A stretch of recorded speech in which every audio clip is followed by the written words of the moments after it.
This is One Touch Football.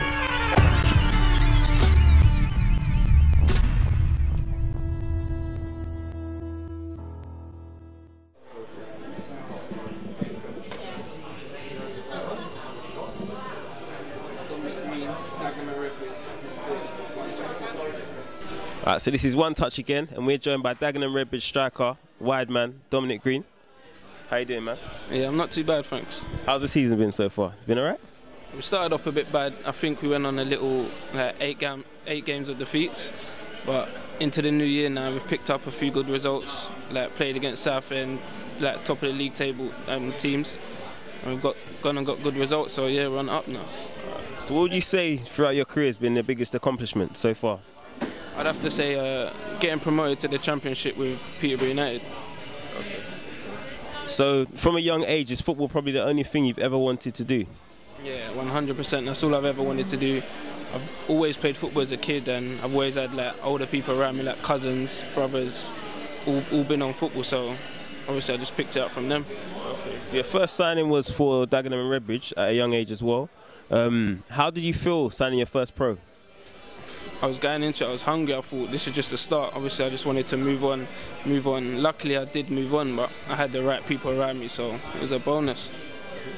And you made sort of a little loan spell, so you went to the conference. How do you find conference football? I went to the conference and Conference South like kind of young, around 17, 18.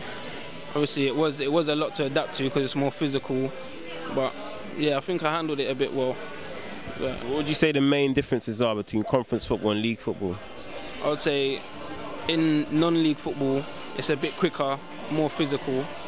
Some people say that there's a lack of like technical ability, which I don't believe because I've seen it, I've played in it myself. Yeah. So I think just the physicalness really, to be fair, and the tempo. So what would be a sort of a good advice for a young player who's playing the semi-pro football in terms of training and stuff like that to get to the next level? How would you have to adapt to get to say League 2? What would you have to improve on? I would say, to be fair, if people always knock you back and say you're not ready for this, you're not ready for that, but obviously you and yourself, you know what you can and you can't do, so just go and work to your strengths, work on your weaknesses, and just carry on. And as long as you're enjoying football, the rest will come. Getting a move or moving up higher levels, that's a bonus, so just enjoy your football and the rest will come. So you've had a few loan spells as well throughout your career, at other clubs also. How have you found them? Do you feel that loan spells are useful for a young player coming up and down?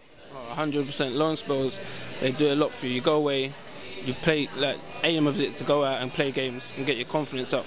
As soon as you do that, you go back home to your present club and your confidence shows that once you're back around the boys, you can tell you're more comfortable on the ball. It just helps in every way, to be fair, going around new people and in the footballing way. So would you say that the highlight has been so far throughout your career? How old are you now? I'm 22. I think I'd say the highlight is playing in the Championship. I was one step away from the Premiership, and also getting a goal against Newcastle, which is a big club. So I think that would be my highlight at the moment.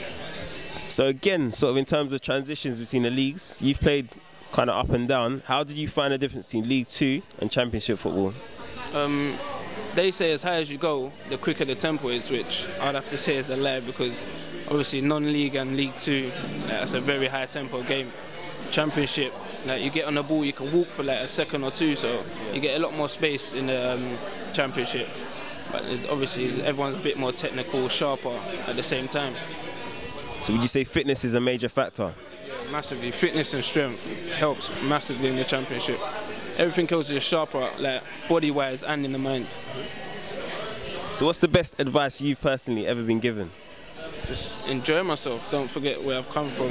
Obviously I've come from playing football in the streets and enjoying myself, so I've just took that into the professional game, so that's the best advice. Just enjoy your football. If you're not enjoying your football, then you're in the wrong sport. Obviously football's a bit of a bottleneck. Everyone's trying to make it, and a lot of guys don't in fact make it. Why do you feel that there's a lot of good players out here, especially in London? Why do you feel they're not making it? To be fair, I just think it's luck. Some managers like you, some don't. Sometimes you have to go into a club, they ask you to do a certain thing, which may be long ball or whatever. Sometimes you have to adapt and do that for a certain amount of time till you're in the team, and then show what you're really made of. Like, go into your own little world, show your tricks or whatever. So how do you think One Touch Football as a whole, the website and generally, how do you think it will help the game? I think it will help the game massively because there's nothing else around at the moment that's doing what One Touch Football is doing. It's a showcase for everyone. It's a good platform. All the young up-and-coming players, little kids, they can go on there, look at it for inspiration. Managers telling you what you can and can't do, the right attitude that you need. And you also got professional players speaking to the young lads. So, yeah, it's all good. Okay. So that's been Dominic Green, One Touch Football, signing out. This is One Touch Football.